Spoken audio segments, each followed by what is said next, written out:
हाय दोस्तों, आज हम लोग जा रहे हैं अपने वैष्णो देवी की धाम।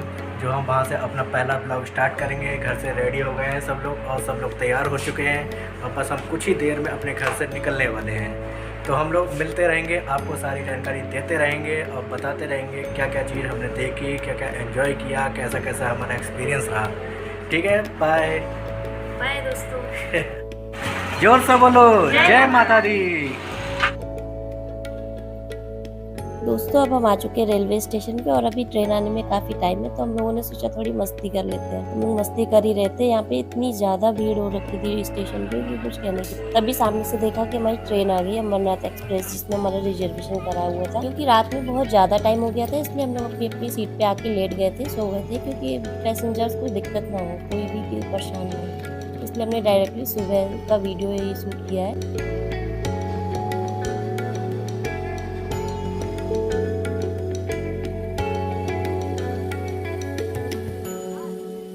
ये हमारा भतीजा गया हुआ था साथ में, क्योंकि इतनी मस्ती कर रहा था, कभी ऊपर वाली सीट पे कभी नीचे वाली सीट पे, क्योंकि चारों सीटें हमारी थी, तो कोई और तो था ही नहीं, अकेले ही इतनी फुल ऑन मस्ती में था ये।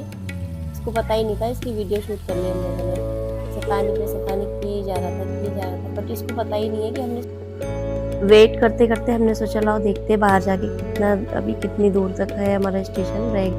तो हम बाहर गेट पे खड़े होकर देख रहे थे कि कितना दूर आएगा स्टेशन। तभी एकदम से दिखाई पड़ता है कि जम्मू तवी स्टेशन पे हमारी ट्रेन आ चुकी है।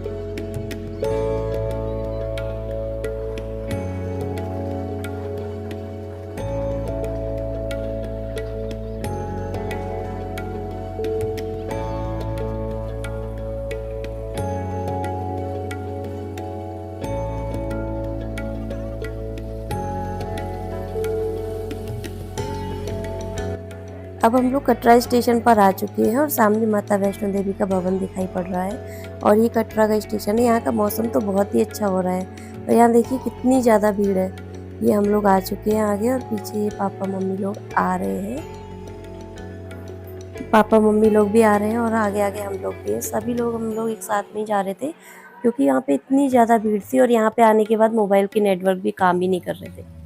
यहाँ के लिए आपको लोकल सिम लेना पड़ेगा, वो 300 रुपये का मिलता है। फिर यहाँ से लॉकर रूम में सामान रखने के बाद हम लोग स्टेशन के बाहर आ चुके हैं और अब हम लोग यात्रा के लिए बिल्कुल ही तैयार हो चुके हैं। यही हम लोगों ने यात्रा पर्ची बनवाई है, जिसको जो कि स्टेशन पे भी बनती है और बस स्टॉप पे भी बनती है। क्योंकि हम रेलवे स्टेशन से आए थे तो हमने सोचा यहीं पे बना लेते हैं। हमने यहाँ से यात्रा पर्ची बनवा ली, जो सभी के लिए बहुत ही ज़रूरी है। यात्रा के लिए सभी के पास होना चाहिए। ये यात्रा पर्ची एक आई कार्ड की तरह होती है, जो कि फ्री ऑफ कॉस्ट बनती है। या फिर रेलवे स्टेशन पे बनवा लो या तो बस स्टॉप पे। इसके बाद हम लोग ऑटो के लिए निकले थे, फिर हमने ऑटो करके फिर हम वहाँ माता वैष्णो देवी की यात्रा के लिए पहुँच चुके हैं।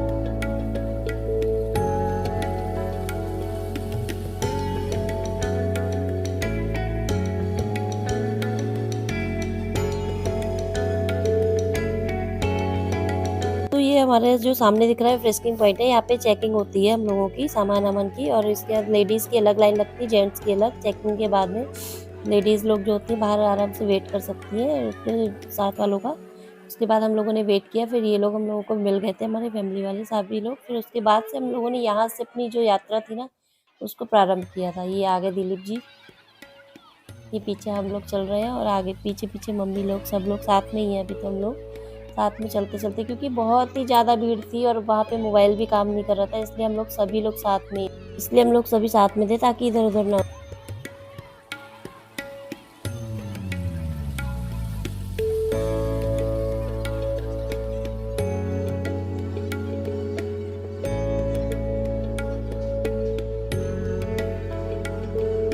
छोटे बच्चों के लिए यहाँ पे ट्रॉली और बुजुर्गों के लिए पालकी और घोड़े वगैरह सारी सुविधाएं यहाँ पे हैं, जो भी आप इस्तेमाल करना चाहें। बाकी हम लोगों ने तो पैदल ही जाने का सोचा था। यहाँ पे थोड़ा सा आगे बढ़ते हुए हम लोगों ने देखा था कि यहाँ पे गुलशन कुमार जी का भंडारा भी हो रहा है। लोगों ने सुना तो था कि हाँ भंडारा होता है, बट इस बार हम लोगों ने सोचा कि चलो चल के भी देखते हैं कि कैसा भंडारा होता है। तो हम लोग गए थे। इस बार यहाँ पे क्लॉक रूम है, यहाँ पे सामान जमा कर सकते हैं, उसके बाद आप भंडारे में जा सकते हैं।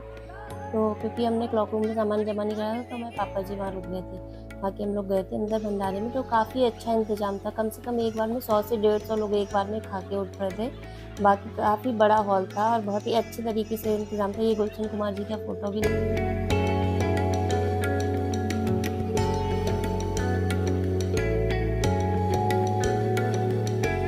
वहाँ से निकलने के बाद हम लोग कुछ देर आगे चलते हैं तो देखते हैं कि बाण गंगा हमारे सामने आ चुकी है। तो बाण गंगा के बारे में कहा जाता है कि जब भैरव बाबा माता रानी का जब पीछा कर रहे थे, तो माता रानी ने हनुमान जी के लिए पानी की पीने के लिए अपने बाण से वहाँ पे गंगा का निर्माण किया था और वहाँ पे उन्होंने अपने केश भी धोए थे। इसीलिए यहाँ पे उसको बाण गंगा का नाम दिया गया है।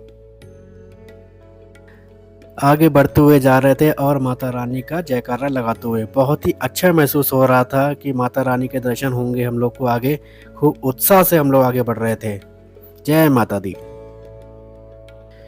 ये माता रानी का दरबार पड़ता है जो है इच्छापूर्ण मैया के नाम से जाना जाता है। रात का दृश्य था इसलिए हम लोग सोचा कोई बात नहीं, अभी नहीं, बाद में लौटते हुए माता रानी के दर्शन करेंगे। तो यहाँ पे बैठ के पूजा जी और हमारा भतीजा बच्चा जो यहाँ पे आराम करते हैं, काफ़ी थक चुके थे।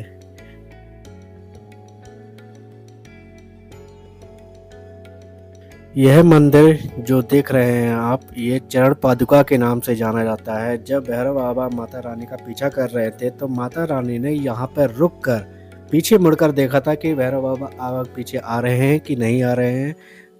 यहाँ पे माता रानी के पद चिन्ह रह गए थे, इसीलिए इस मंदिर को चरण पादुका के नाम से जाना जाता है। और कहा जाता है कि माता रानी के दर्शन करने से हर मनोकामना यहाँ पे पूर्ण भी होती है। जय माता दी।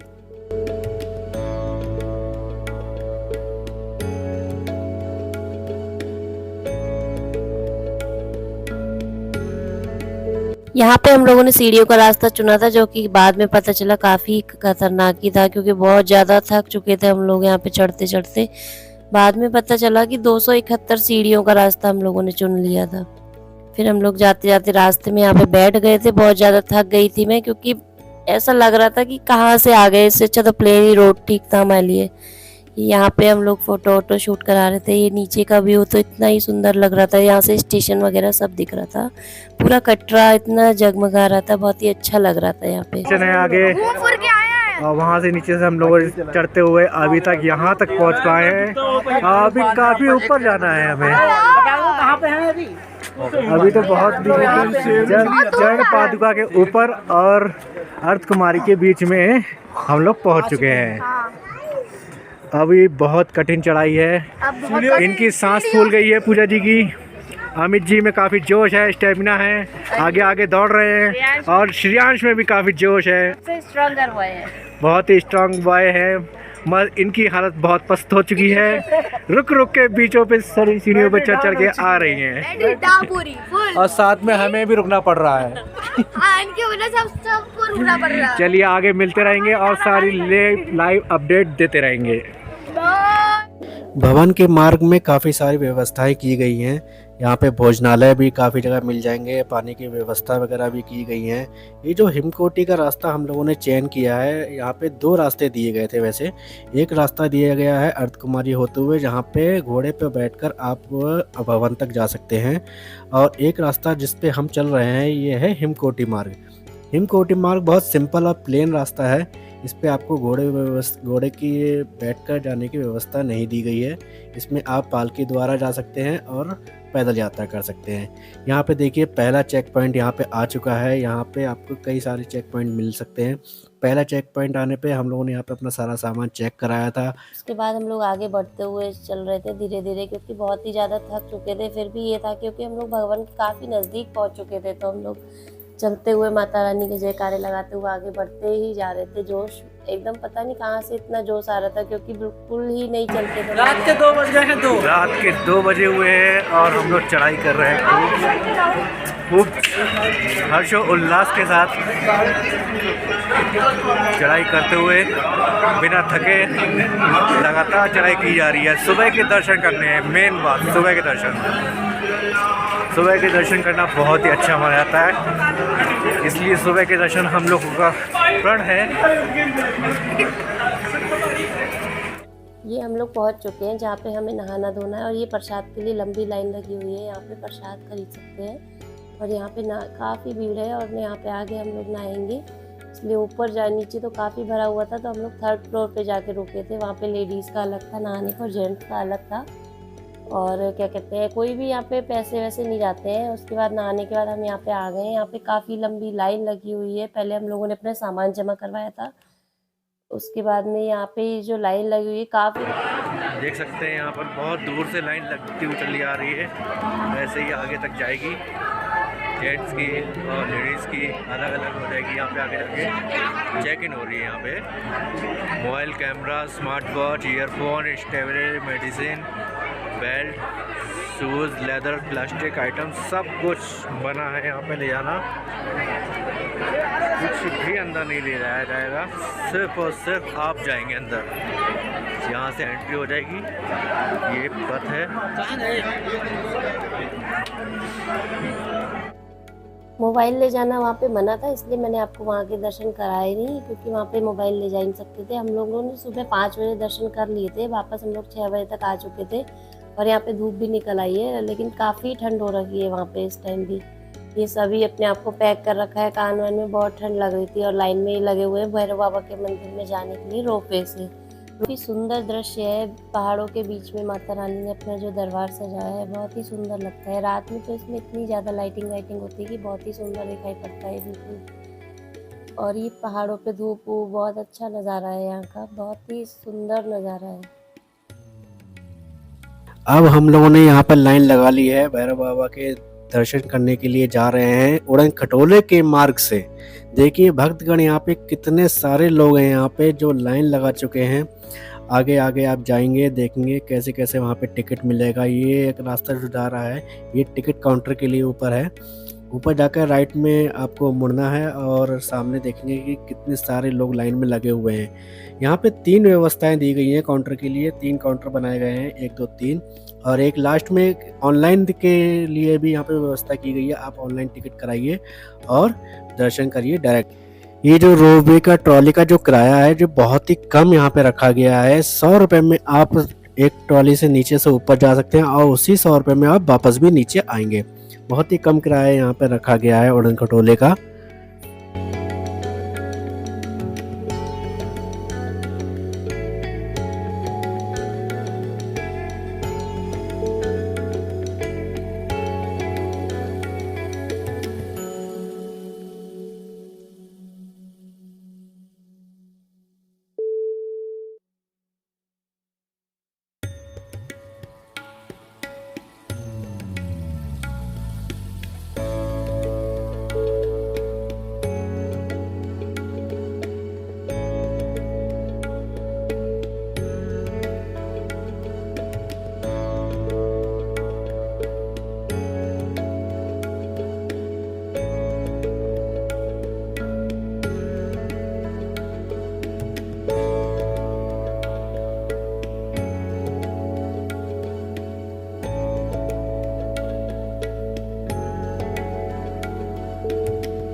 और इस ट्रॉली में एक बार में कम से कम 30 से 35 लोग यहाँ पे सफ़र करते हैं। अब हम लोग ट्रॉली से निकलकर ऊपर भैरव बाबा मंदिर की तरफ आगे बढ़ते हुए।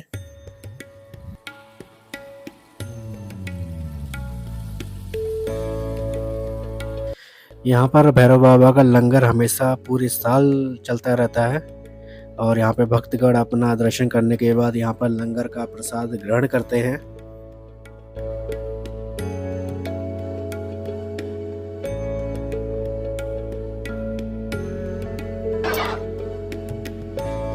अब हम लोग उसी उड़न खटोले से वापस नीचे की तरफ जाते हुए, बहुत ही सुंदर नज़ारा यहाँ से देखने को मिल रहा था। नीचे जो ये दिख रहा है, ये माता का भवन है जो ऊपर से काफ़ी छोटा दिख रहा है, मगर वही है सबसे सुंदर नज़ारा। यहाँ पे माता वैष्णो देवी विराजमान है और इन्हीं पहाड़ियों के बीच में उन्होंने अपना यहाँ पे स्थान ग्रहण किया है। कितना सुंदर नज़ारा है यहाँ से देखने को मिलता है।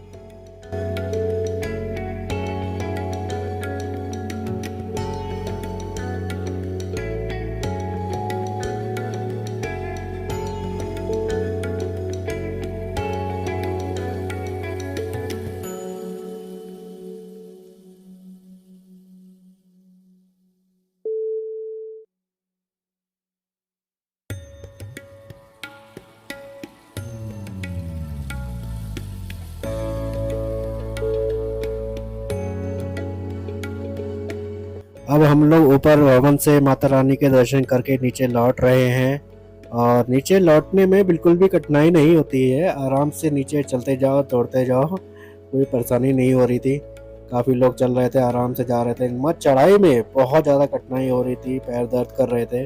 अब इतना आराम से हम लोग नीचे जा रहे हैं। यहाँ पे ये जो मिनी बसेस का भी साधन बहुत अच्छा कर दिया गया है। अगर आप चाहें तो मिनी बसेस के में बैठकर भी आप ऊपर माता रानी के भवन तक जा सकते हैं, मगर आपको ये कटरा से नहीं मिलेंगी, ये अर्धकुमारी से मिलेंगी।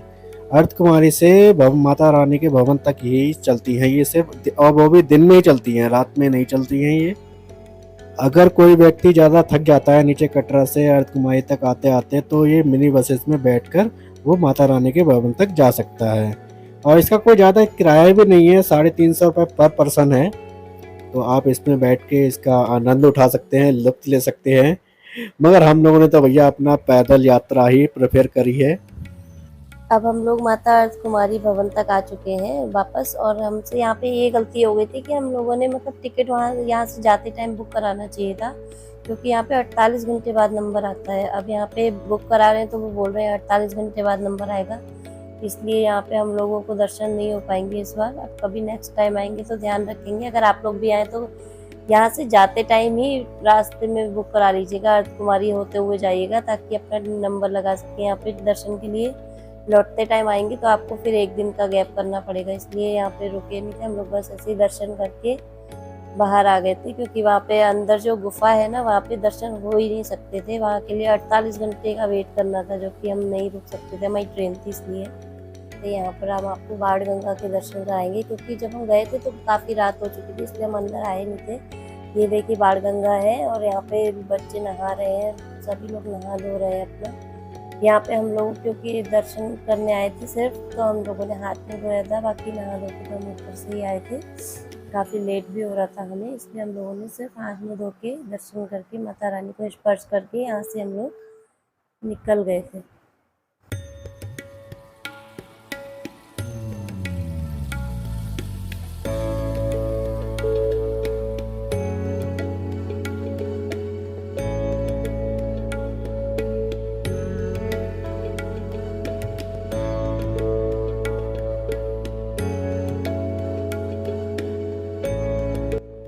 हम लोग वापस कटरा स्टेशन पे आ चुके हैं, और यहाँ पे बहुत ही अच्छा दृश्य है, काफ़ी अच्छा स्टेशन भी है, सुविधाएं भी यहाँ पे काफ़ी अच्छी है।